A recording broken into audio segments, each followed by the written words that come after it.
In this video, you'll learn to make the absolute best Thanksgiving feast. Whether it's stuffing, mashed potatoes and gravy, brining, roasting and carving the perfect turkey that's succulent, juicy and delicious. Of course there's homemade cranberry sauce.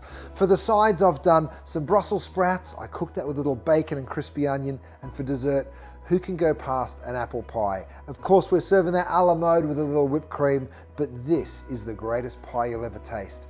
Sitting around with your friends and family, there's no bigger joy, so you may as well make it the absolute best. It's turkey time, and no one wants a dry turkey. And I'm gonna teach you my best ever way of keeping it moist, succulent and juicy. It's the brining technique. It's very, very easy to do. You start with about 1 liter or 4 cups of water, and you stick that into a big old pot, and you bring it to the boil. All right, so we've got our water coming up to the boil. The next thing we need to do is make a spice mix. So we start with onion powder and garlic powder. Come on, get in there. Sometimes it'll just stick together. I've got some thyme. I've got some oregano, or oregano for my American mates. I've got some cayenne pepper, that's where the spice comes from, and some paprika. If you want it to be smoky, you can use the smoked paprika as well.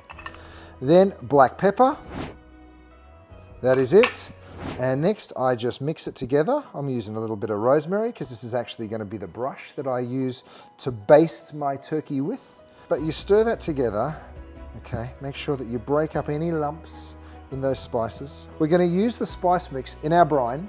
We're going to use it to make a butter, a Cajun butter that we're going to baste our turkey with, and then we also use it to make our sauce. So first off, we need 1/3 cup of that beautiful spice mix.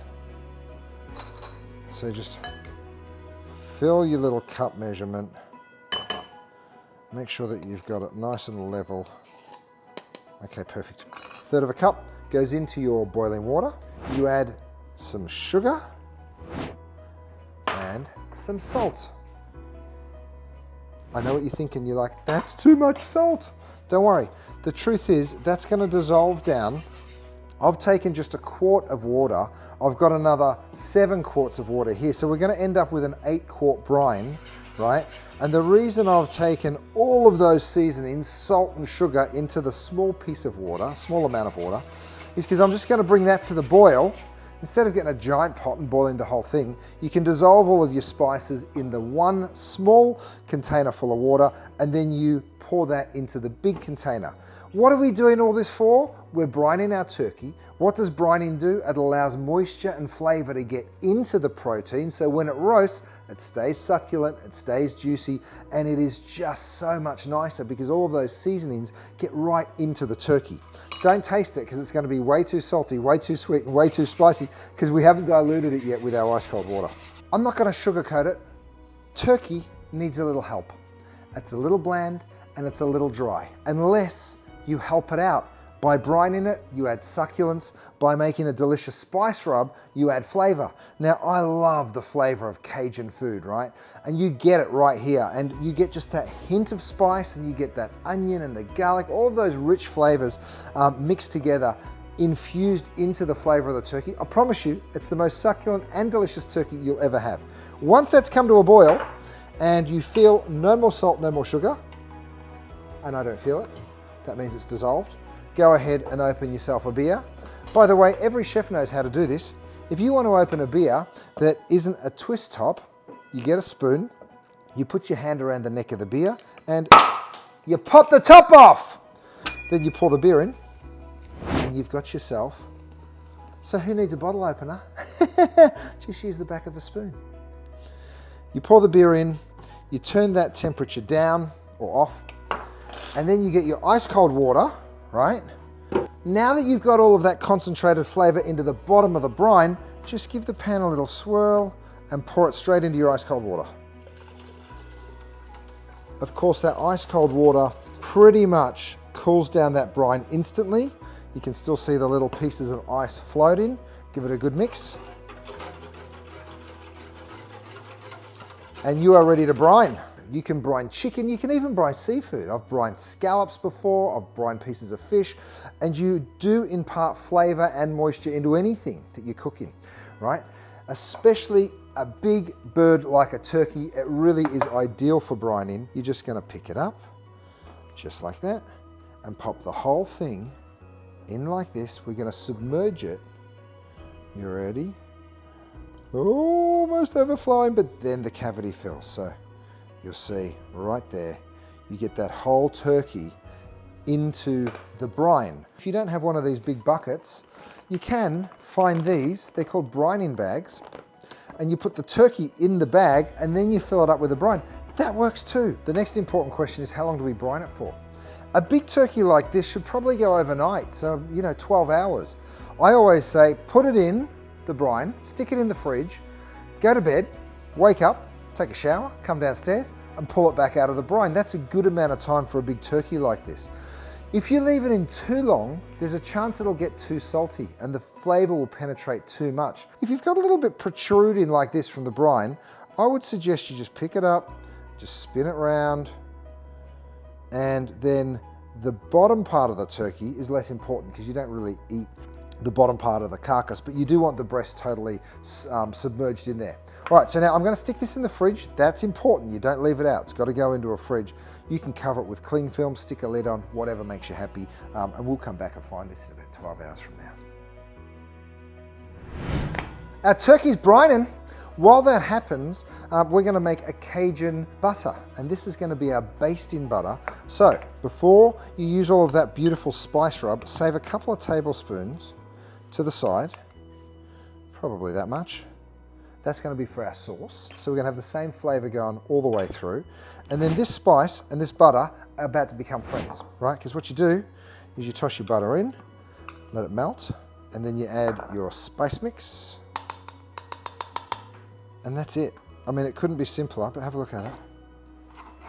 Oh yeah, that rich flavor, so good. So that's gonna be basting over the top of our turkey. But before we pull our turkey out of the brine, we need to create a happy landing place for it, right? So here I've got some onions, some celery, and some green peppers. So just chop this up, doesn't have to look perfect. You just literally cut it like this. You take all of these veggies and you just kind of distribute them over a roasting pan. Chop up your celery just into little pieces like that. You can also use the leftover veg in the bottom of your crisper for this one, because all of those flavors will be fine. I'm going to remove, chop up the peppers. You open it up by just kind of keeping the knife flat, turning that pepper as you work around, and then you can cut through this like that. Chop this up, beautiful. Toss it over your baking pan. I'm going to take the rack and set it straight over the top. Even though it's elevating the turkey up off the bottom of the pan, as those veggies cook in the oven, they will sink. Oh, it already smells good. The reason we baste butter or any kind of fat over the top of a roast is to add moisture. The reason I add spice to it is to add flavor and also a little color. All right, once your turkey's done enjoying its bath, it's been in for about 12 hours, so it should be ready. All you're gonna do is just gently let it drain all of that brine out. And once you've got most of it out, I know there's some of you going, yuck, gross, I can't believe he's doing that. Trust me, if there was a daintier way to do it, I would do it.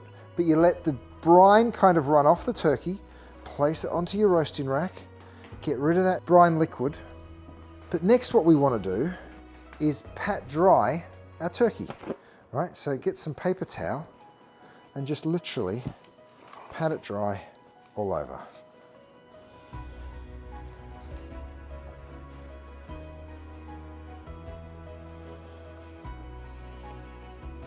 Now, some people will tell you to tuck the wings underneath. The problem is, I like the wings and I like the skin to be crispy. And it doesn't happen when you tuck it underneath like that. So if you want to tuck it so it looks good, go ahead. But I like it so it tastes good. So once you've dried your turkey off and dry it all the way around, the next thing you can do is just tuck the skin of that neck underneath, like so. Right, make sure the turkey's sitting nicely over your rack. Another thing that I like to do is steal a little bit of this Holy Trinity, steal some of these veggies, and we're actually going to take those and stuff them inside the cavity. All right, our turkey has been brined, it's been dried, we've cut veggies to go underneath, we even stuck a little bit in the cavity. I don't put my stuffing in the turkey because it gets stodgy and it gets heavy. I actually bake it separately in a roasting tray, and that way it gets crisp on the top, fluffy inside, and I'm gonna make a whole video about it actually. Butter that we made, this Cajun flavored butter, and you just paint it all the way over that turkey. And of course, it helps that skin get really nice and crisp. This is just the very first baste that we're giving it. We're going to use the rest of this to baste as that cooking process continues on. So once you've got a good old covering and you don't see any white spots, you feel like you got it all, that's good enough for me. Then, this is an important part. You get a big old piece of foil, and we are going to tent that foil straight over the turkey, just like that, because that way we make sure that it doesn't brown too fast. Now we put it into a pretty slow oven and it goes for about an hour and a half with the foil on. Then we remove the foil and we give it another hour 15 without the foil, so that's when the skin gets really crisp, and that's when we give it another baste with that flavored butter.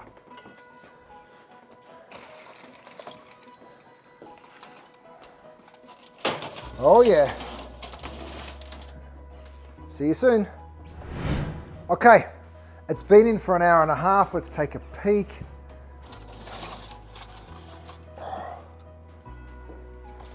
Oh yeah. So this is the moment that you take the foil off. Oh, beautiful. That is exactly how you want it to look, right? So it hasn't started to crisp, it hasn't started to get too dark, a little bit on the wings maybe, but that's okay. Now's when we reach back for that beautiful Cajun butter and we go again. Because now we're going to put it back in the oven. We're going to let that skin start to crisp. Oh, look at that. Can you see all of the juice inside the skin? Come, get a close-up of this. Look at that.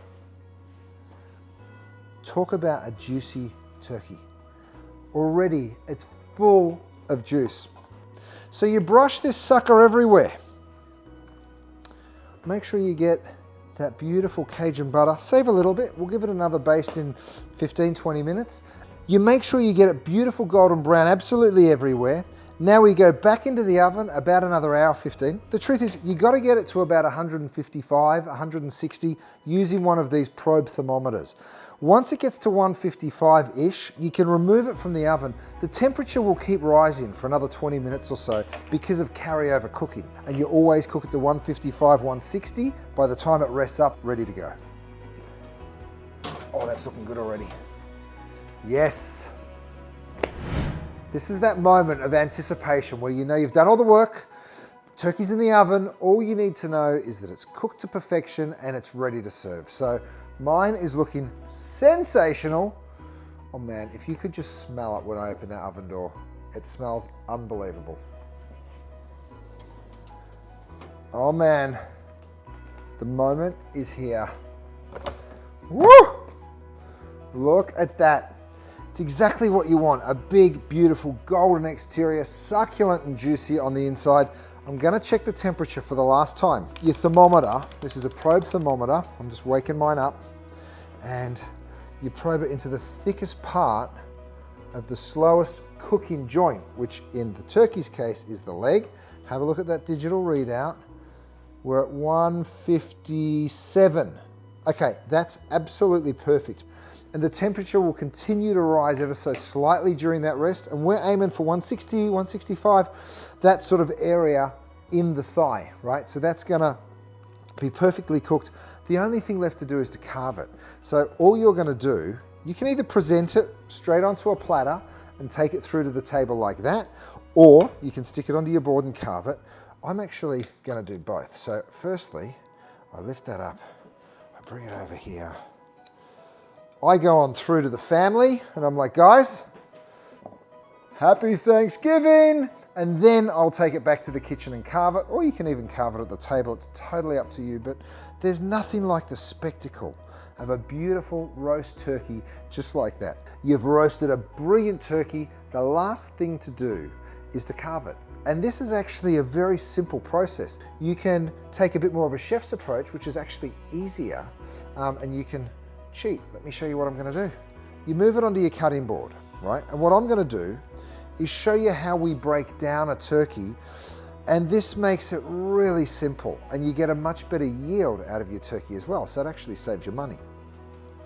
First of all, you have 2 breasts, you have 2 wings, and you have 2 legs. The legs are split up between the thigh and the drumstick. That's all very simple. I'm not teaching you anything new, but what we are gonna do is break them down into those pieces, present it beautifully on our platter. So all you do is turn your knife around and go straight on through, cut through that skin, and that will then allow you to sort of open it up a little so you can just cut on through.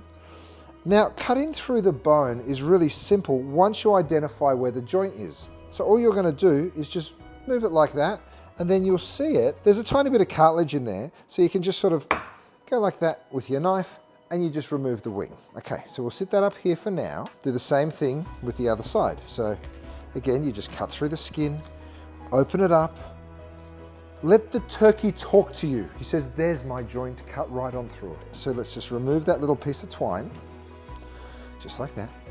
And now what you're gonna see is the separation between the drumstick, the thigh, and then of course the rest of the turkey.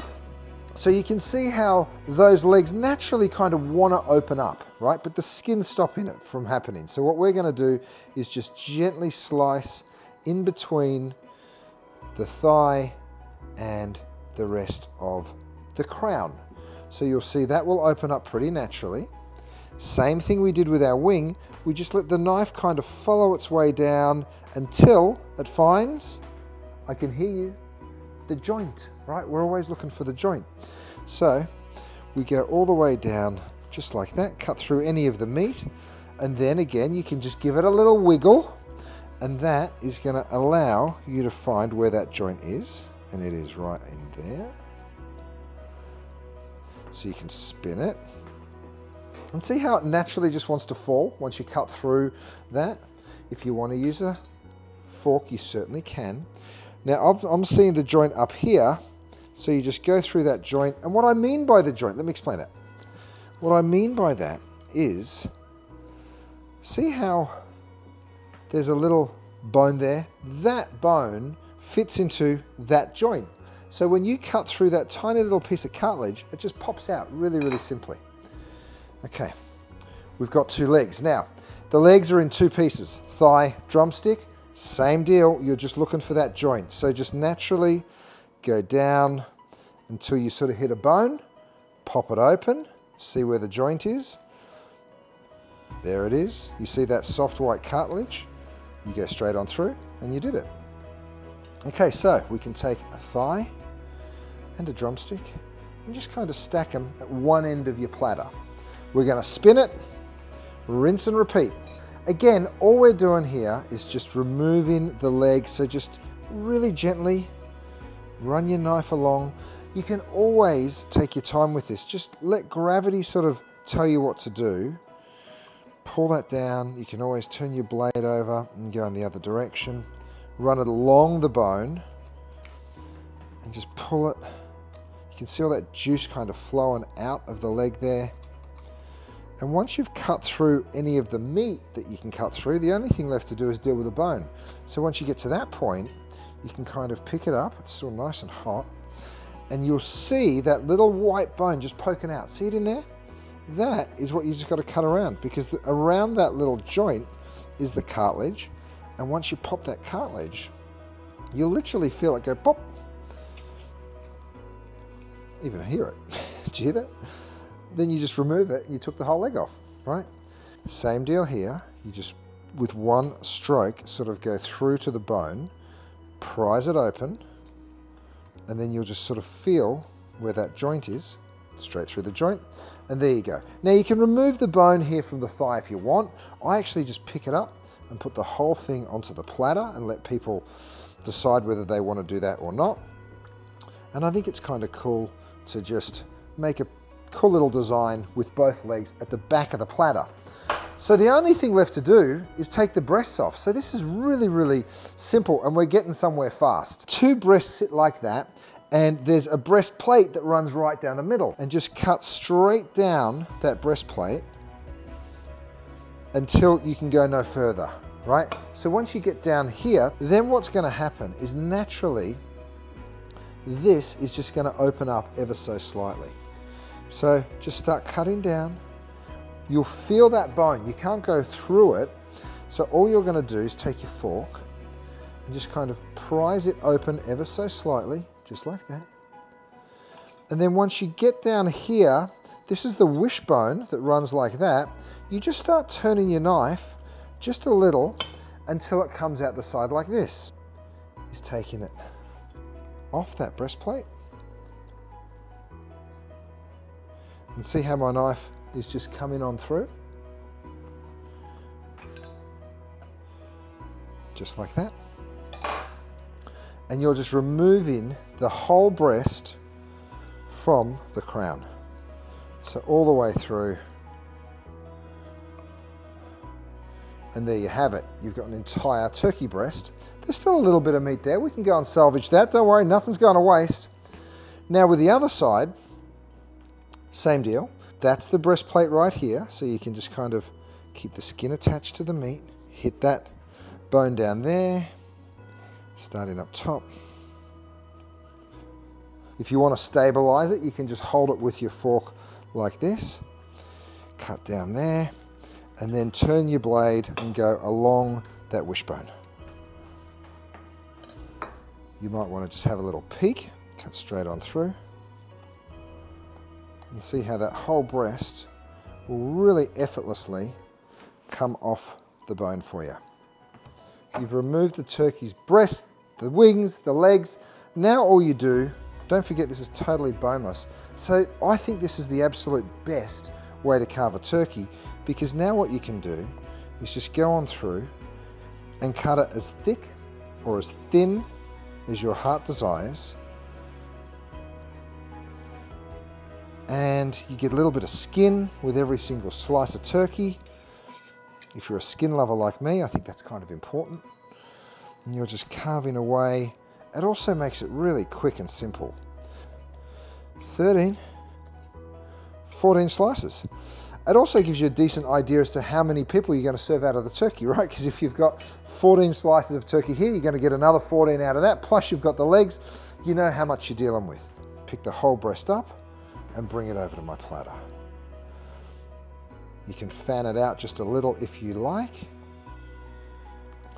By the way, if you know who's going to do the carving this year, send them this video so they know what to do. Pick up that whole breast, bring it on over here, and again, by fanning it out, all I mean is you just kind of just give it a little touch. Space it out ever so slightly so you get to see a little of the skin and some of that beautiful white turkey meat. I mean, you guys, look at this. We've got a gorgeous big platter, breasts, the legs, the drumsticks. If you're a wing guy, go ahead and embellish it with the wings as well. That can go right up the back here. Maybe you want to turn it around so it sort of looks a little bit more like that. All the pieces of this gorgeous turkey. I'm going to make a sauce. I'm going to make another video for you so you get to see how to make that fantastic gravy. But Thanksgiving is happening. Woo-hoo! Happy holidays.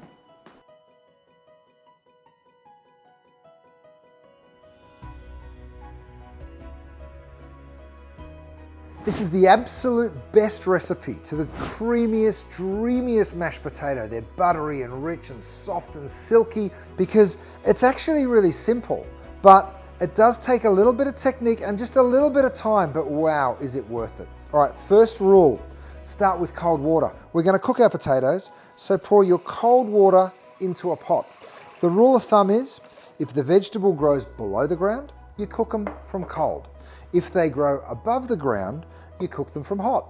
Why? Because you want these potatoes or any root vegetable to actually come up to the boil slowly, right? So I've just peeled and cut my potatoes into a pretty uniform size. I'm going to go ahead and toss those into the water, bring it up to the boil and cook them until they're just tender. The only thing I add to the water is just a little bit of salt. Okay, it's quite a lot of salt, but the reason is it's just going to flavor the potatoes ever so gently because that salty water is going to get into the potatoes, but just a little bit. So how do you know when your potatoes are cooked?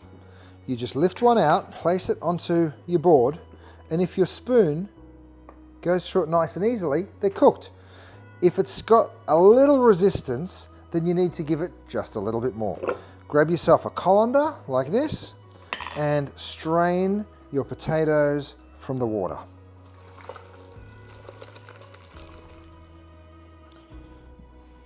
Okay, put your pan back on the heat. We're gonna strain that liquid off. Once you've strained your potatoes, here's what I want you to do. Steam dry them, leave them sit in until a lot of that steam is evaporated. You can even go one step further. You want as much of that moisture gone from the potatoes. So you can actually pop them back into your pan. I've just got that on sort of a moderate heat. And what I'm gonna do is just sort of shuffle them around the pan and let them dry out. Once you're happy that you've got nearly all of that moisture out of there, and see how I'm just tossing those around, they will break up, that's okay, perfectly fine. I'm just letting that steam get off there because the less water, the more flavor that you're actually going to get into your potatoes. Over here, I have some milk. So I'm going to warm my milk, I'm going to add that to my potatoes, and then I'm going to put it through the ricer. The next step is where it gets really fun. So once you're happy with the dryness of your potato, I want you to go ahead and pour the milk over the top, just like that. Turn your heat off and leave them in that hot pan with that little bit of milk incorporated, and that will just make them a little bit creamier. So next we're going to put our potatoes through our ricer, but then I'm going to reach for this. Now in America we call it a tammy, in Australia we call it a drum sieve. Basically you put your already pureed potatoes on top and you force them through. It makes them ultra fine, which eventually makes them super silky and smooth. It is an investment, but it makes them the absolute best mashed potatoes you've ever eaten. Okay, this is what I do. I start with my potato, it goes into my potato ricer. So you could call this a multi-tier puree method. I wouldn't be mad at that. All I'm gonna do is pick this up, you push that ricer down, and you just squeeze them through like this. Okay? You get yourself a bowl that tammy's going to sit over, and now you get yourself one of these bench scrapers and you just work it straight through just like this. See all these lumps? See all those little discolorations within the puree? That is what you're normally experiencing as a lump in your mashed potato. Once you put it through this process, guess what? You don't see the lumps anymore. It's just this silky, pure, it looks like a cloud. I'll say it again, it's an extra step, but I tell you what, it is so worth it. Scrape every last little piece of potato through that sieve. Here's the next step. You lift it up, you'll see it all sit in there, right? And then what I'm gonna do is just go like that. And that should knock some of it down. And then the rest, you go ahead and collect.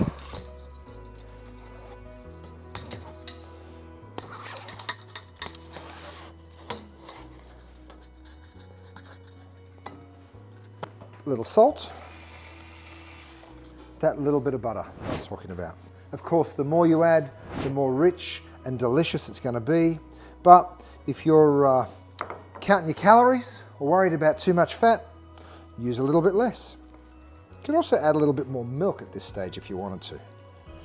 But I tell you what, there's nothing quite like the flavor of butter. The secret to the absolute best mashed potato isn't in the seasoning. It's not in the type of potato. It's not actually how you cook it. Yeah, those things are all important, but the absolute best potatoes are all because of how you strain it. I mean, check this out. All you're gonna do is pick up your pan and just pour them straight into your bowl. Look at how silky smooth they are. Could you put parsley on them or try? Sure you could, but just look at them. They're perfect. Let me tell you something. Cranberry sauce is fine when you buy it from the store. When you make it yourself, it's absolutely delicious. This is my best ever cranberry sauce, and it's got a couple little twists that turn it from decent to incredible. All right, so get ready. Now, it takes no more than 8 minutes. So I'm gonna put a little timer up on your screen. I've got mine right here. Ready, set, let's go. Okay, so let's see whether I can do this in 8 minutes, start to finish. So I take my fresh cranberries, toss them into a pot just like that, and then you add your water, right? So add that in. We then flavor the cranberries with a little bit of orange. So I take orange zest and I just go ahead and take these beautiful big pieces of orange zest straight into the cranberries. That gives it a beautiful citrusy flavor. And we're going to remove them at the end, but do the entire orange. This is a blood orange actually. Give that a stir. Hear them starting to pop, and you'll see they'll get really vibrant red in color. The next thing we add is sugar, of course. Cranberry sauce is always sweet, so go ahead and add that in. And then whatever other flavors you like. I've got some cinnamon and a little star anise, so we toss all of that in as well. Again, you just give it a little stir, just like that. And then we take some fresh tarragon. I'm actually going to keep the leaves here to one side and take the stems. Now, if you want to get these out easily, you can tie them with a little piece of string and remove them that way. If there's a leaf or two on, that's fine. But remove the leaf from the stalk, and then you can pull it out in one shot. But I'm going to count them in. 1, 2, 3, 4, 5, 6. So that way I know I'm looking for 6 when I get to the other end of this, which I only have 6 minutes left, so I better hurry up. All right, so stir straight away those flavors. Totally change it from a decent cranberry sauce to a really good one, but there's more to this because you can see the colors changing too. They start kind of popping. They look so cool. I love watching cranberries cook. All right, next, I'm gonna actually take my orange. By the way, when you get a fresh cranberry like this, you can shave it. You can use a microplane for it, or you can get a really sharp knife and you can cut it really thin. See how those tiny little white discs? I bet you didn't know they were white on the inside, right? See that? That's the color of a cranberry when it's raw. You can serve them raw, but they're very, very acidic, so taste it. Whoa! It's like having a bite of a lemon. It's that acidic. So if you're serving a salad and you can be bothered slicing these really, really thin, especially for a nice little holiday twist, you can add in little pops of this citrusy flavored ingredient, and you can call it a fresh cranberry salad, which is pretty cool, right?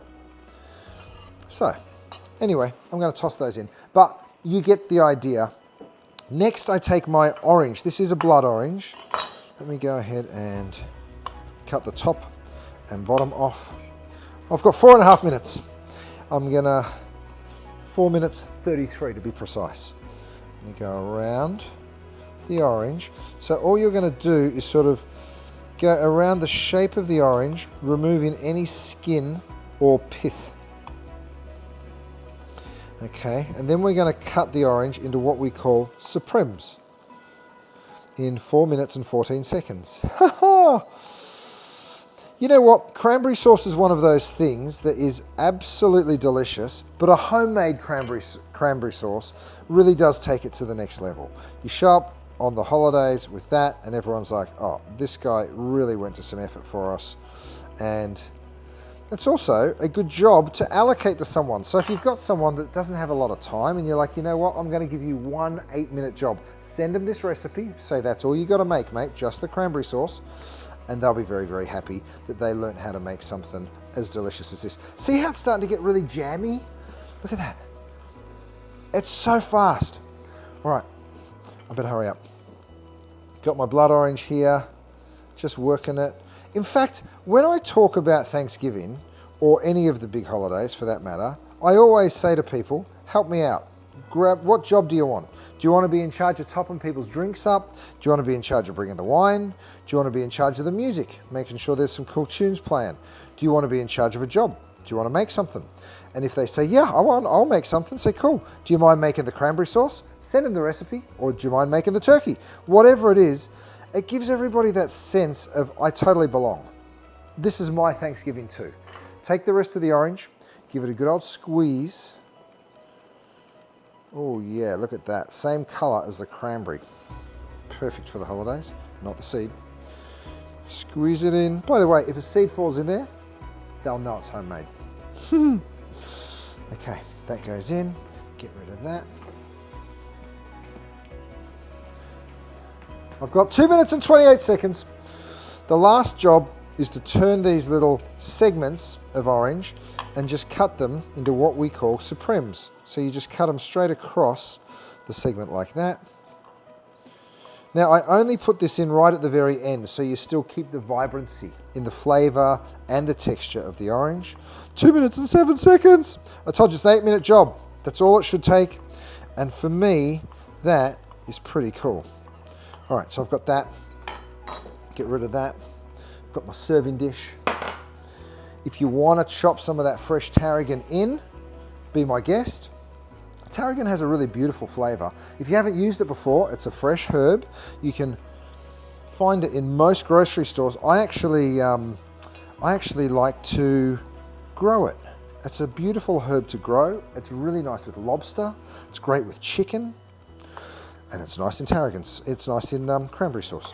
So chop that up. I've got 1 minute and 24 seconds. You know what? Cooking can be simple. Cooking is always fun, but it's only fun when it comes out really good and it tastes delicious, right? You can see most of that liquid has dissipated, right? That's cool. That's exactly what we want. And then I'm going to kill my heat. I'm going to remove all of the big chunky bits. So just grab a fork or a spoon and get your orange segment out. Your orange zest, I should say, out. Take your cinnamon out. You could leave the cinnamon in as well. In fact, I will. I'm going to take out my tarragon stalks, or at least most of them. I've only got 33 seconds left on my clock here. This is working out just how I said it would. Zest. Another piece of zest. You know what? Leave a piece of zest in. Why not? And then again, that way, everyone's going to know what you did. Take the orange supremes, add those babies in, little sprinkle of fresh tarragon, and with about 10 seconds left on the clock, I'm going to bring this over, just mix it all through. Have a look at how beautiful. Oh! Yes. Okay, I know I was a few seconds late, but you get the point. Really quick, really simple, and imagine showing up to Thanksgiving with your own homemade cranberry and orange sauce. You want to know how to make the absolute best stuffing in the world, in the whole wide world, the universe, the galaxy? I got you. The first thing is, you're not even going to stuff it. You're going to make a dressing, right? There's a slight difference. Stuffing is when it goes in the bird. Dressing is the exact same thing that's baked in a tray. We're going to bake it in the tray because we want ultimate crispiness, but wait until you see the little tips and tricks I've got for you that make this the absolute best. Let's go. I've got a loaf of bread. It doesn't have to be a fresh one, by the way. This can be one that you forgot about. And all I'm going to do here is cut this into a dice. Now, if this feels like it's going to take forever, I've got a little hack for you, right? Because this is good, nothing wrong with it. But if you switch it out for one of these bad boys, watch what I can do. I can take my electric knife and with virtually no effort, I can go all the way through the bread. We're going to stack that all back up and then we cut straight across. Then what you do we do this.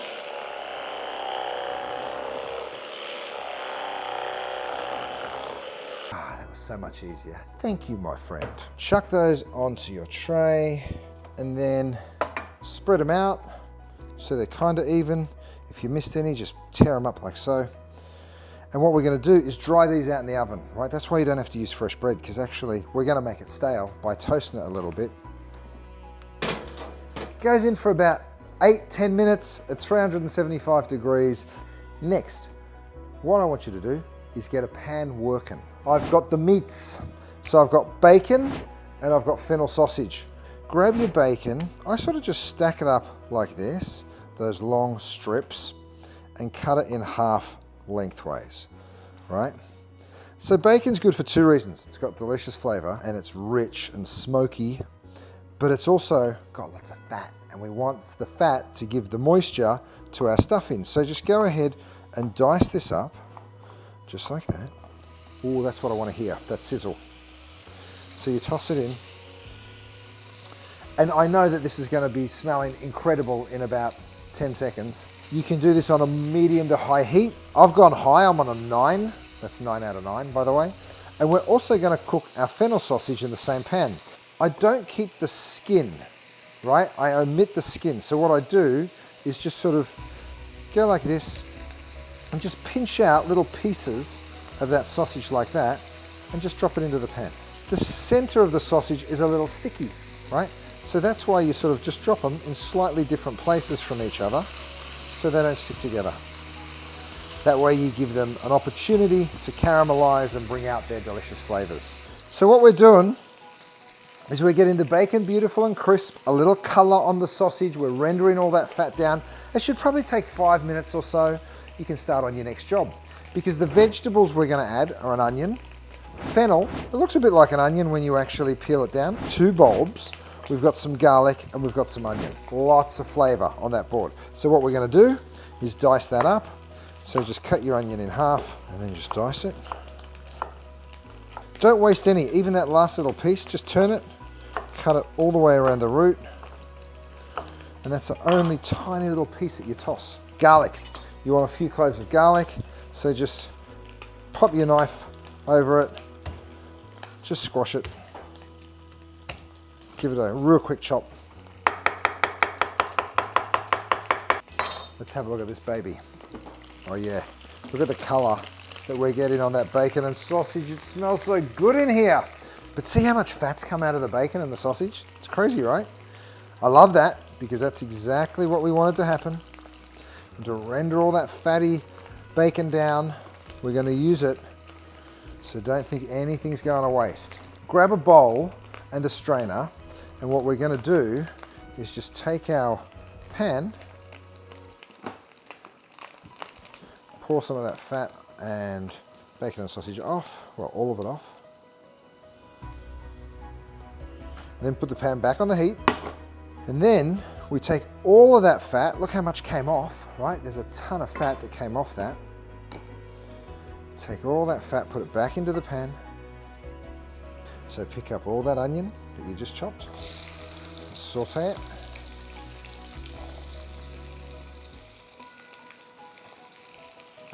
So you always start with the vegetable that takes the longest, and then you slowly add in the others. Now you can throw whatever veggies you want into a dressing or a stuffing.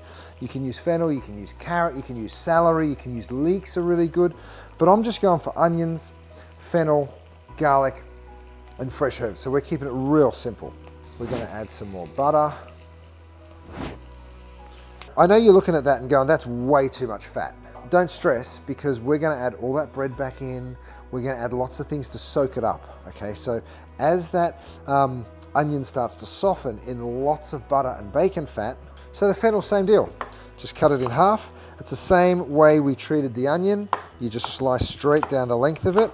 Leave the root intact, because that'll actually hold the whole thing together for you. And then just put your knife flat and just go lengthways to that root, and then just rock just like that. Ooh, it's just starting to develop just a tiny bit of color. So that's either a trigger to turn it down slightly, or cool it by adding more ingredients, because the cold fennel will actually drop the temperature of the pan, believe it or not. We've got onion, we've got garlic, we've got fennel. They're all simmering away in a mixture of butter and bacon fat. Our bread has been in the oven for about 8-10 minutes now. I'm going to check on it. Let's have a little look. You don't want it to be super crispy. You kind of want it to be crispy on the outside, like that is. You can see it there. But on the inside, see how it's still a bit soft? That's kind of perfect. I'm going to chop my herbs, cut off the stalks, take the rest of those leaves from the parsley, just roll them into a tight little ball, right? When you roll it into a tight little ball, when you now come and chop it, you'll see it sort of just breaks the difficulty level up. It makes it really, really simple. And having a good sharp knife, that makes all the difference. You don't have to cut it super fine, just chop it up like that. Next, I've got some thyme. You can actually throw a big old sprig like that in now, and that'll sort of soften as it cooks. Lots of the little leaves will fall off and flavor the onions and the fennel. You'll hear them start to pop. Those little leaves will go pop, pop, pop, pop. And then the rest of these thyme leaves, you can just sort of strip them off the stalks. We're going to keep those in for color. We'll put those in a little bit later.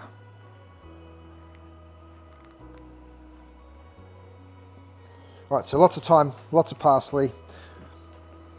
Our fennel and onion is looking great. Don't forget, this still gets baked in the oven for about 45 minutes. The next thing that we're going to do is add a little of our liquid. So we've got some white wine, pour in a slurp. About the same of chicken stock, maybe a cup of chicken stock. While that just comes to a boil, simmers down ever so slightly, here's what I do. I take all of those dry bread crumbs, I add them just like this. All in, just like that, right? And then you can toss your fresh herbs through it. Now the reason we do it this way is because we keep the color in the herbs. If we were cooking them, we would lose that beautiful green. Take that wonderful sausage and bacon, add that to the mix. And then once you're happy with the consistency here, which I am, all you really need to do is let it come to a boil. Remove the thyme. If you want, you can give it a little squeeze out because there'll be some flavor left in there. Just go squeezing all the way down. And if some of those little leaves fall off, fabulous. Pick up that whole pot and just mix the two together. Get underneath, lift from the bottom to the top. Hear that crunchiness? What you're looking for here is just that beautiful combination of flavors. You want your breadcrumbs to be soaking up most of that juice, right? So you don't want it to be too juicy, but you don't want it to be dry. Get an egg, break it with a fork, and then just give it a real quick whisk, just like that. Add that. The egg's gonna just help to sort of moisten and also bind it. Give it one last little stir. And before you're done, you also need to make sure that the seasoning is right. Freshly ground black pepper and sea salt. I always do a bit more pepper than I do salt. The last thing we do is get ourselves a big old tray like this and pop your stuffing inside. It's really called dressing if you want to be technical, but it doesn't matter. Pile it up. And then you just flatten it out just like so. Leave a little texture in there. Oh man. All right, now the first step is we pop it into the oven, but with a little bit of foil on. So you just go like that. That way it stays nice and moist while it bakes, right? So we're gonna leave it for about 30 minutes with the foil on. For the last 15 minutes, we pull it off and then it gets really crispy on the top. And that is at 350 degrees.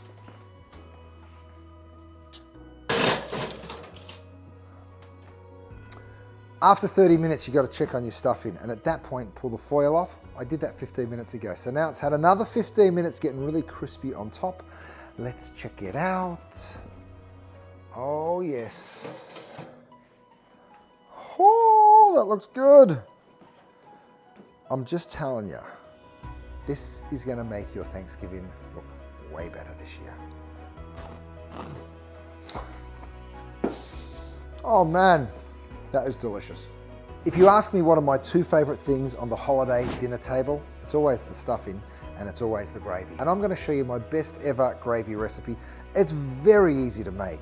All you need to do is chop up some veggies and take some chicken wings. We're gonna make the stock first, all right? And then I'll show you how to turn that stock into a wonderful, wonderful gravy. So it couldn't be simpler. Get yourself an onion, cut it into halves and then quarters, and then just sort of chop it up into small pieces like this. A little bit of celery, some carrots, take a whole head of garlic and just cut it in half straight across like that. Chop these babies up as well. Slide it all directly onto a roasting pan. Then I take some chicken wings. We're going to lightly oil them. Take a little bit of extra virgin olive oil, just a tiny bit. Give it a real quick drizzle. Why do we use wings? Because they're full of collagen, right? So it gives wonderful body to your sauce, to your stock, and ultimately to your gravy. You can make two types of chicken stock, a brown or a white. We're making a brown chicken stock because it gives a really lovely color and a wonderful depth of flavor. So you roast this until they're very, very golden and crispy. Don't worry about overcooking them, because what we're gonna do is take all of that flavor that distills down in that chicken wing, submerge it in a liquid, in water, and we're gonna boil it and turn it into a wonderful stock. Okay, into a nice hot oven for about 30 minutes. Ooh, listen to that. Sizzly and delicious. So you pull them out of the oven, stick them down, deglaze the pan with just a little water, just like this. It'll hiss, it'll sis, don't you worry. Then what you do is you scrape the bottom of the pan. Now this is a really important step, because what you're doing is you're lifting off something we call the fond, that beautiful flavor on the bottom of the pan. You want to get every little piece of it. All right, so I've got a pot that I've just turned on, starting to get hot already, so let's pick this up and I'll just pour it all in.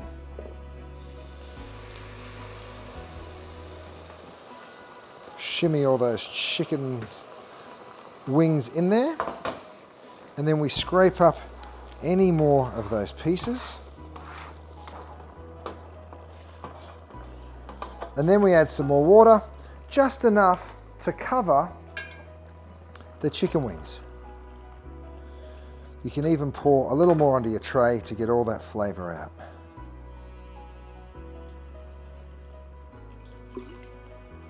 All right, hopefully you won't pour it all over your cooktop like I just did. I didn't even know I did that, by the way. And then once it starts to simmer, it will be absolutely perfect. Tiny bit more water. Sometimes the absolute best comes with just a little mess. Once you pour the water into that stock, and you want to just cover it, don't pour a ton of water in, because it's going to take forever to reduce back down. What you want to do is bring it up to the boil and then turn it right down to a simmer. And it's got to be a nice gentle simmer, because you don't want the fat to be mixing back through the stock. Now it should bubble away for about an hour and a half to up to 6 hours. 4 hours is probably the perfect amount of time, but if you've only got a couple of hours, that'll work just fine. See how it's starting to bubble a little bit here at the top? What you're gonna do is just gently skim that excess fat off the top, and that'll give you a nice clear, very pristine flavored stock. So our stock has been bubbling away for about 3.5 hours. It's looking fantastic. I've been straining it as I go. Back here, I actually have the roasting pan that had my turkey in it. So I've got all that flavor that's still there. We're gonna come to that in just a moment. But before I get to there, I'm gonna teach you how to make a roux. So what you do is you take equal parts of fat and flour, so butter and flour, and you mix them together. I'm gonna make a brown roux today, and what that basically means is I'm gonna cook the butter and the flour out until it becomes this wonderful mixture, delicious nutty flavor that will actually thicken our gravy.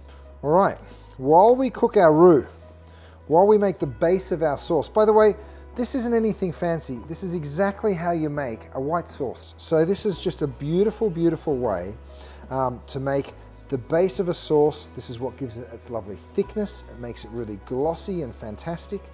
And all we're going to do is add our flavor from the bottom of the roasting pan, and then all of this delicious flavor from the stock. But first we need to separate the fat from the broth. So watch what I do. I've got myself a gravy separator. I'm just going to spoon all that liquid straight on through the lid. It's got a little strainer lid in it. And the fat is going to rise to the top, and the jus underneath is what we're looking for. All right, I've got that beautiful stock. My roux is getting nice and dark. It is time to add my spices to it. Now remember, we saved a few spices earlier, so I'm going to go ahead and take those Cajun spices, add them to this roux. It's about 2 tablespoons right there. I roast that out. Right, look at that gorgeous color that you've achieved. Wonderful. Okay, let's get all those aromats in from the roasting pan. So just scrape any of this down. Oh yeah, hiss and sizzle, just how I like it. All of this flavor, because don't forget, this was the turkey. Now, why did we make a chicken stock and not a turkey stock? Because it's much easier to buy chicken wings than it is turkey wings. Water to deglaze that pan. You watch how much color we pick up from just deglazing with that little bit of water. Starts to get to that consistency that you're like, oh, it's real thick. Maybe it's too thick. That's when you deglaze it with a little white wine, okay? So you can see that roux really cooked down. The spices are really toasted now. I get a bit of white wine. As soon as you add that liquid, flour gets to work on it. It'll become thick, probably a little bit lumpy. That's okay at this stage. The next thing we do is we start to add our stock. So I'm picking up my gravy separator. See how the fat's risen to the top? I'm only interested in this liquid beneath. So I'm gonna go ahead and add a little bit there. Stir that up, and then you just keep on stirring. Let it get thick, add a little more liquid, and you just keep going until you get that right texture, that perfect flavor. And of course, we strain all of these veggies out. Homemade gravy, there's just nothing better than it, and this is my best ever recipe. Now, if you want your gravy really thick, add a little bit more flour to that roux. If you want it to be sort of sauce consistency like this is, see if I put a spoon in here, see how it coats the back of that spoon? That's kind of the perfect sauce consistency for me. A little bit more of that chicken stock. And you have got plenty of sauce to go around the entire family. Get yourself a strainer and then hold that. Of course, you can just do this into another pot, but I'm going to try and be clever and strain directly into my sauce boat. Every time I try to be clever, it backfires, but today, I'm feeling lucky. This little jug changes your holidays, absolutely, and you will fall in love with the way this tastes. By the way, if you're giving out jobs this holiday season and you want someone to bring something, send them this recipe. It's easy to make, and I promise you, they'll be the star of the show. I know a lot of people hate Brussels sprouts, and that's because they haven't eaten my best ever Brussels sprouts. I promise you, they are so delicious. There's bacon, there's crispy onions, there's parsley and chive. You will fall in love with this gorgeous little vegetable named a Brussels sprout. We start with the bacon, and I just cut little strips of the bacon. They're called lardons if you speak French. And all I do here is take them, toss them into a hot pan, render a little of the bacon fat, get the bacon super crispy, and then we cook the Brussels sprouts in that gorgeous bacon fat. In it goes. So just shake the pan, move it around, and while that gets crispy and all that fat renders out of the bacon, we're going to go ahead and cut our Brussels. So all you do is cut them in half and then half again. Now, some of the leaves will open up, some of them will come off. That's actually good. They're going to get really, really crisp when they cook in that delicious bacon fat. And I tell you what, the flavor of these Brussels sprouts, holy goodness. Give your bacon a little move. Keep it rendering, keep it sizzling. Keep your sleeves up. Now, could you just cut these in half? Absolutely. And that would work as well. They take a little longer to cook, but no big deal. I'm cutting them in quarters because I want them to open up a little bit more. I want that bacon fat, that flavor to get right into the sprout, and this way it absolutely has to. All of these sprouts can go back into my bowl. Once your bacon is nice and crisp and it looks like it's all rendered really nicely, you can see how much of that fat actually renders down, right? A ton. It's really interesting. The next thing we're going to do is strain off that fat, place your pan back on the heat, keep that crispy bacon. We take the fat off it so it remains nice and crisp. Of course, I'm going to use that beautiful bacon fat, so you can pour that back into your pan. And then add your Brussels sprouts to the pan. In you hop, give them a good old stir. And in about 10 minutes or so, these are going to be perfectly cooked, beautifully seasoned. Little salt and pepper. What makes these the absolute best Brussels sprouts, in my humble opinion, are that beautiful smoky bacon and the lovely crispness of it, the bacon fat that the Brussels sprouts are cooked in, and crispy onions. So this is how I do my crispy onions. I start off with a mandolin, and you can see I'm just slicing that nice and finely. And then once you get all those slices and you add them to the oil, right? Now the oil doesn't even have to be hot. You can pop it in cold, that's fine. That way it won't splatter, it won't cause you any drama. Put it into the oil and then go ahead and crank it. You're going to bring it up to about 350 degrees. That's when the onions start cooking and getting lovely and crisp. We're going to go ahead and chop some beautiful fresh herbs. I've got some chives. If you cut them like maybe an inch in length, you end up with this beautiful sort of shape and lovely kind of texture with the chives. And next to those, I'll marry it with some fresh parsley, and this one I'll chop nice and fine. All right, I now have beautiful caramelization on these sprouts. Just take one out, cut it in half, make sure it's nice and tender. You want it to be al dente, right? So make sure it's nice and tender. Always taste it. Oh man, that is so good. Here's what I'm going to do. Take the crispy bacon and add it back in. Then I'm going to season it one more time with a tiny bit more sea salt, a little drizzle of extra virgin olive oil, and a few drops of white wine vinegar. This is a Chardonnay vinegar. Oh. Yes, talk to me. It sounds so good. It smells even better. That vinegar is going to just bring it to life. Just before I serve it, batons of chive, sprinkle of freshly cut, finely chopped parsley, toss that together. Oh man, oh man, oh man, oh man. Time to serve. Bring it on over.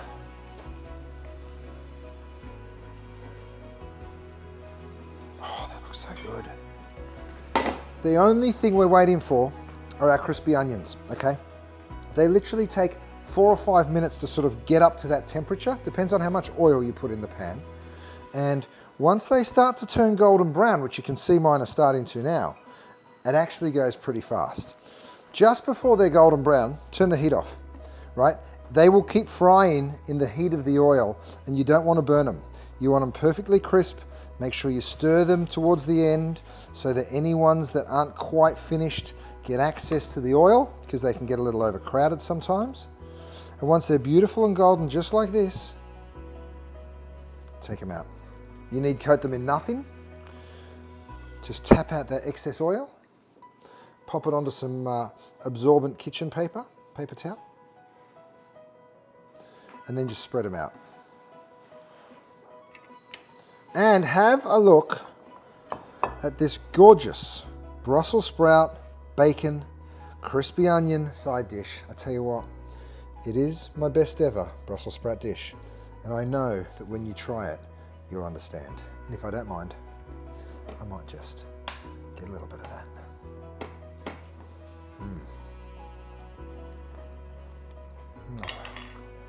Yes, the best ever. So we're talking apple pie today. You only need to make 2 different things. The crust, And the filling, we'll get to the filling later. So first of all, the crust. You have basically two elements, fat, is my butter, and flour, which is my flour. Now, into the flour, we're gonna add all the fat first, half the flour. First, we're gonna season both bowls of flour. So you just take the whole quantity, split it into two bowls, add a little sugar, and a little sugar, just do it evenly, and a little salt. And when I say a little salt, it's actually quite a bit. You're gonna be like, is that too much salt? You need salt in your crust, my friends. Just get a fork and just mix it. It's not that difficult. All you're doing is just combining those ingredients together. Next, we add half our flour, all our fat. So you've done those recipes before on pie crust, where you have to put it into a food processor and you've got to get those little pea-sized pieces of butter throughout. It's quite difficult to do. The only thing that you've got to get right is your temperature. What I mean is, look at my butter, watch this. Whoop, see how soft that is? Leave it sitting out of the fridge, depends on the warmth of your home. Leave it out for a couple of hours, that's probably best. Just take it out of the fridge, dice it like I did, and then a medium-high setting. We're just gonna go ahead, lock it off, and combine those things. So start off nice and slow so the flour doesn't end up out of your bowl. You don't want that. Do not microwave your butter. I'll tell you why. Sometimes if you put butter in a microwave, it melts from the inside, right? So it can get liquidy. That's not what we want for our pie crust. You can turn it up and you can actually do it on sort of a medium speed. And the butter will actually flick back out of the paddle. Oh yeah, that's the paddle attachment, forgot to tell you that. So let's have a little peek. So you want it to be well mixed. If you overwork the gluten in the flour, it becomes a little tough, right? So don't overmix it, that's all you have to remember. So the consistency you're looking for, my friends, is it kind of looks a bit like a cake frosting. I need half a cup of ice water. Now, why does it have to be ice? Because that's what actually cools down the butter and sets it into those tiny little pieces. The reason you want tiny pieces of butter through your pastry is because when it melts in the oven, steam gets released from the butter, right? So it actually puffs ever so slightly. It just makes it a little bit flaky. So just take some ice cold water, measure out half a cup. All we have to do is add the rest of the flour. We're just gonna add it bit by bit, okay? So just hold it like this, turn it on low. So see how I'm just gently incorporating that extra flour. Now, what's important is we turn it up a little bit and we just slowly add in that cold water. This is going to bring it all together. Whoop!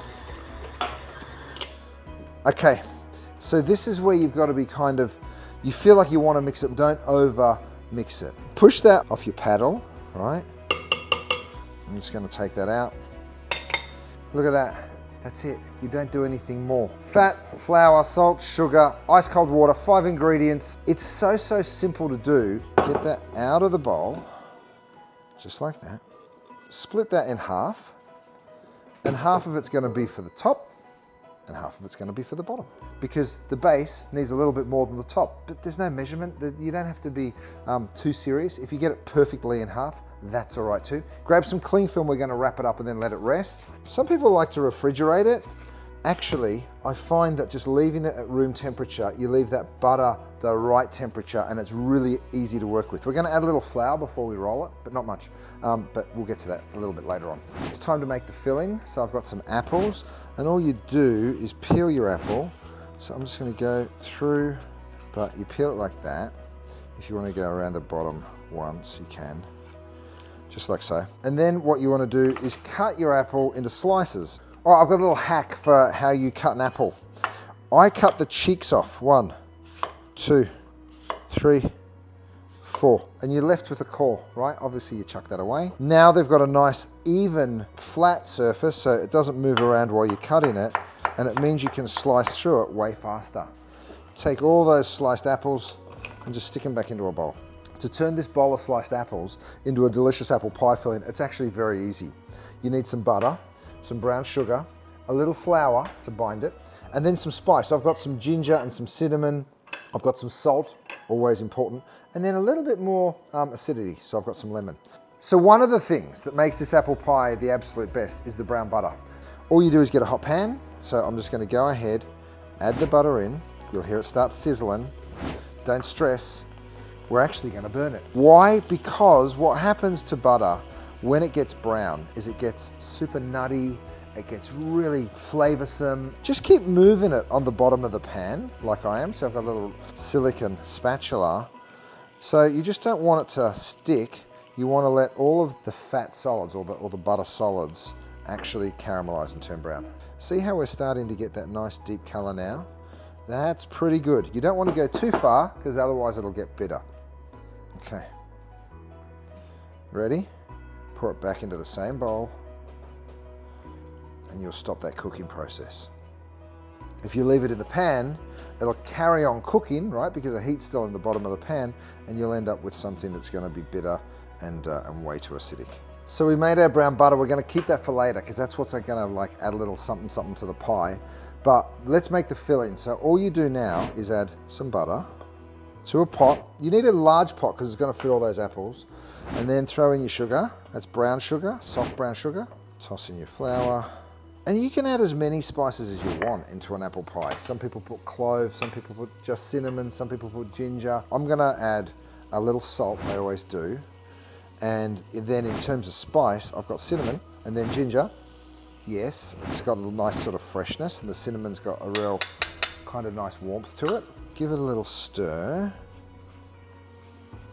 And you'll see the butter and the flour all kind of mix. This is what actually stops the pie from being too runny because you don't want that filling to be too runny. So the flour is the binder, the sugar and the spice is the flavor, and the butter is a little bit of both those things. It sort of helps the flour turn into more of a paste. See how we've got that? You can't believe how good it smells in here right now. It smells so good. And then you add your apples. All the apples go in. Grab a lemon. If you want it to be nice and juicy, just give it a little roll first, right? Because when you roll it under your hand, see how it sort of just softens it up a little bit? That's kind of a cool little tip. Cut it in half and then squeeze. You can use a juicer, but I'm very strong.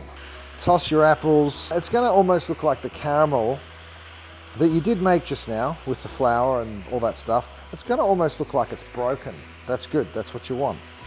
You're going to cook this for about 5 minutes until your apple slices soften. And that's it. We let it cool down and we got our apple pie filling. Once your apples are soft, it's ready. See how mine got a little dark? Don't do that. That wasn't intentional. It will catch on the bottom if you leave it there, and I've got this cranked nice and high because you know me, I'm trying to go fast. But you don't really want to get colour on your apples, but who cares? It's not the end of the world. It's ready. You can actually take one out and have a look at it and sort of cut it. You still want it to hold its texture and its shape, right? Because it's going to be baked in the oven for an hour after this. Have a taste. Oh yeah. Take your pan. Just go ahead and pour those into a bowl. We're going to let them cool. You can stick them in the fridge if you want it to be really quick, or you can just leave them sit out for half an hour, and they'll cool down on their own. But that's kind of the consistency you're looking for. That's the texture.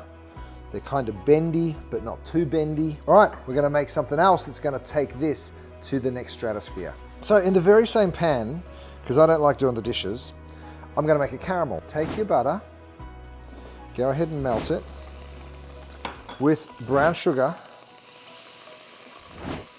and you guessed it, a little salt. So salt in every stage all the time. Salted caramel and apple pie are best friends, right? Takes it to a whole nother place. That and the brown butter, oh my gosh. You'll see that sugar starts to crystallize, gets really quite nice and dark. Soft brown sugar, a little salt, some butter, and some cream. By the way, you can use this over ice cream. You can use this to be the source of any dessert, a tarte tatin or a tart or a cake. It's just so delicious and really, really easy to make. All right, next, that little bit of cream. You'll hear it bubble and go crazy. There's a party in the pan. Stir it. Salted caramel facial. Now there's a business idea. So you see how that cream brings it all together and turns it into like something that almost looked like it was separated into a beautiful even sauce, right? You can turn your temperature down because you don't want to cook it too hard. That, my friends, is a gorgeous salted caramel sauce if you want to pour it over ice cream or another dessert, but it's going into our apple pie. Brown butter, salted caramel. So once that's done, all you need to do is pick it up and pour it out of the pan. I'm just going to pour it into this little bowl here. Is my bowl big enough? Just. Caramel gets really, really hot because of the sugar. It can get above boiling point, right? So if you dip your finger in there, you're going to burn yourself. So don't be like me, don't be greedy. Just control yourself, let it cool down, and then taste it. We made our crust, we made our filling, now we just got to put it together. It's really, really easy. First, roll up your sleeves. Grab the bigger of the two pieces. If they're exactly the same, doesn't matter, just grab either one. But just take your crust out of the plastic wrap. It's had a little minute to chill, well, half an hour or so. And what we're going to do is take a little flour. You don't overuse the flour. Now I'm just rolling this out on a silicone sheet, but you don't have to. You can just do it straight on your countertop. Just make sure it's clean. Just a wee flour over the top, right? Then you can just sort of push that down with your hand, turn it, make sure that it's not too sticky and it's not too dry. So you want to use minimal flour. The less flour, the better, to be perfectly honest. But I do always flour my pin, my rolling pin. Look at this for a rolling pin. I've actually given it a little home base. So if you want a rolling pin that doesn't roll everywhere, you can get one of mine. All you do when you're rolling is just kind of, I like to roll in one direction, then you just turn your crust, right? You don't have to do this. You can roll in multiple directions. And what I mean is you can go like this and like that. I just like to roll in one way because that way you're always getting the same kind of round shape, which is round's what we're going for. You can always sort of rework it and push it sort of back together. You can turn it, that's absolutely fine. And then again, you roll it. The only thing that you want to do when you're working with any kind of crust or dough is work pretty fast. Because if it does start to get too warm, it'll get a little harder to work with. Now, how thick your crust is totally up to you, right? Some people like a lot of crust. The more crust, the easier it is to work with. But some people don't like too much. I'm sort of in the middle. I like the crust, but I also like the filling. Now, one mistake people make is they don't roll their pie crust big enough. So you take a pan, you stick it over the top like that, right? And you're like, oh, that's plenty big enough. And then you go ahead and cut it out. No, no, no. Because what's going to happen is when you actually fill it, you've got the sides to think about. So if you think the side's kind of that big, you need to go about that far past the outside of the pan, right? And you want a little bit of extra lip because you're going to connect it to the top. Now, if you want to pick this up and put it into the pan, I've got a little trick for you, right? So what we're going to do is just use your pin. Make sure that you've either sprayed this or rubbed it with just a tiny bit of butter. This is a great non-stick pan, so nothing sticks to it. Just rolling the dough back over my pin gently, just like that. And then you slide in your pan, lift this up, and you kind of just slowly unroll it. Right, so that way you didn't have to pick your crust up and drop it onto the pie plate. And see what I'm doing now, I just lift up the sides and let it sort of fall in. Pick it up, let it fall down. You can even push down on it slightly so that your walls are just as thick as your base.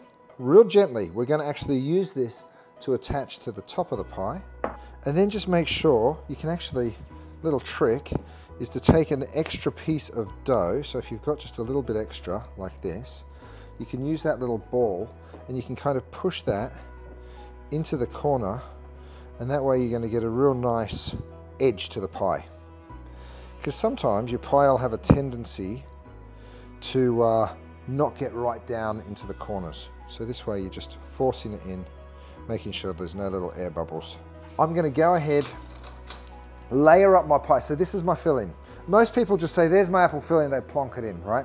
But we made salted caramel and brown butter. These two things take this pie to a whole nother level. Start with the apples, and you're just gonna slowly take your time. just put a thin layer of apples on the bottom. So just sort of push those into the edge. Take a little bit of that brown butter that we made, so it's gone into the fridge and it's kind of solidified like butter does. So just break little chunks of that up, just like this, and just kind of push that all the way around in different spots. Grab some of that salted caramel, oh man, and just put some drizzle on the apples. Now, if there's someone you really like, you should send them this recipe, because I tell you what, they're going to love you for it. It's one of those ones that you will bake every single year. It'll totally improve your Thanksgiving or whatever holiday you make an apple pie for. All right, so you load that up, come back, more brown butter, salted caramel. Yes, yes, yes. Last bit of apple. Now you can pile this high, right? And I like my pie to have a little bit of, because it will sink while it bakes. And last, the brown butter. So don't skip this layering process. I know you're like, is it really necessary? Can't I just dump it all in? Yeah, you can. But if you do layer it up like this, you end up getting really lovely texture and flavor, and those layers of flavor really make a difference. So it only takes a couple more minutes to layer it like I am. If you leave your pie mounded with apples in the middle, you'll end up with a pie that looks like that. If you want it more flat, then flatten it out. It's totally up to you. I kind of like something in the middle, so I'll just sort of push that down because I want it to get all the way down into the edges. Last bit of salted caramel. Our pie's filled, it just needs a lid. I'm just going to keep it real simple for you. So again, take that pie crust out, little bit of flour underneath, little on your hands, little on the pin. Just get flour everywhere basically. So you can start like this, turn it. Now, unlike the first time we did this, where we needed to leave sides for the walls, we no longer have to do that, right? Because we're only getting this as big as the actual pie itself. But you want the thickness of the sides to be no thicker or thinner than the top. So still roll it out to about the same thickness. You can always cut this to the shape and size that you need.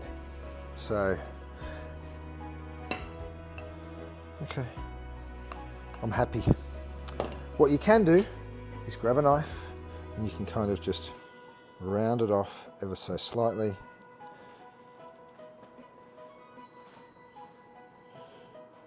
Doesn't have to be perfect. In fact, it won't be. So don't even try and make it perfect. Before we put it on top, you want to make sure that you've got a little egg wash. So just grab an egg. You can just get a fork or a little whisk and just mix that. And then what you're going to do is come along here. If you want to be pedantic and like take it like all the way, you can get yourself a pair of scissors. You can go ahead and you can sort of just trim some of this overhang. Don't use the scissors from the garden, just use the scissors for the kitchen. Brush just the edge of your pie crust with a little of that egg wash. That's just going to make it sticky. And then you pick up your pie crust, the top,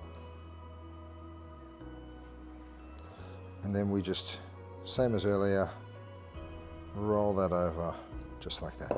The next step is we're going to actually fuse the bottom and the top together, right? So see how I'm just turning that into one. You sort of come on in here and trim it. So you snip all that off and you just make sure that you're pinching this together. I kind of like to poke it up right now. And then the simplest design is using a finger and your thumb and pointer finger on the other hand. So you just pull it up like that and you push it in like that. And then you turn. Same deal. Pull and push. Real easy. Just push one finger in between the others, just like that. If you want to lay it down a little, you can. If it's a bit inconsistent, I think it's kind of nice. It shows it's a homemade pie, you didn't buy it from a store. The last thing that's really important is you got to let the steam that's going to accumulate in the pie out while it's baking. So just cut just a little cross into the center of the pie, and that'll let the steam escape, and the pie will actually, all the steam will sort of run to that point. Then you brush it with that egg wash. Once you've got that egg wash kind of all over the top of the pie, the only other thing that I use to decorate it is a little bit of sugar. So I use demerara sugar, which is that sort of coarse, dark brown sugar. It's fancy sugar. You can use any sugar, truly, but I just sprinkle it over the top. So pretty.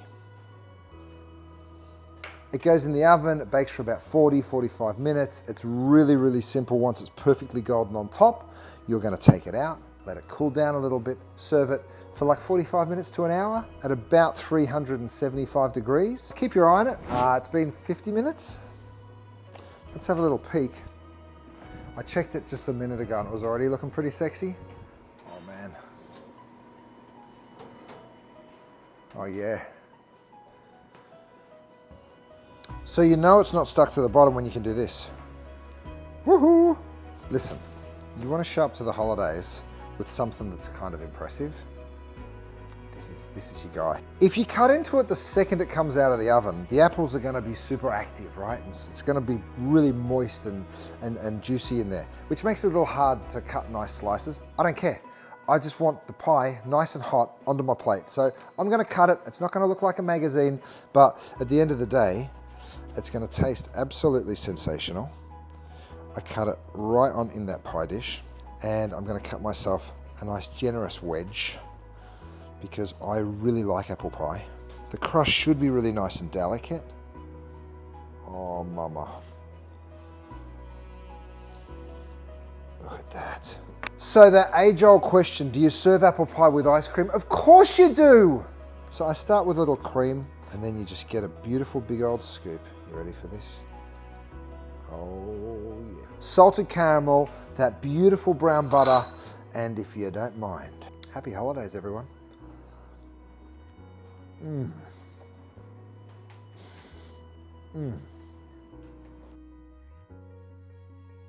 thanks for watching. Now I hope you enjoyed it and I hope you want more, because I've got plenty to give you. All you have to do is subscribe.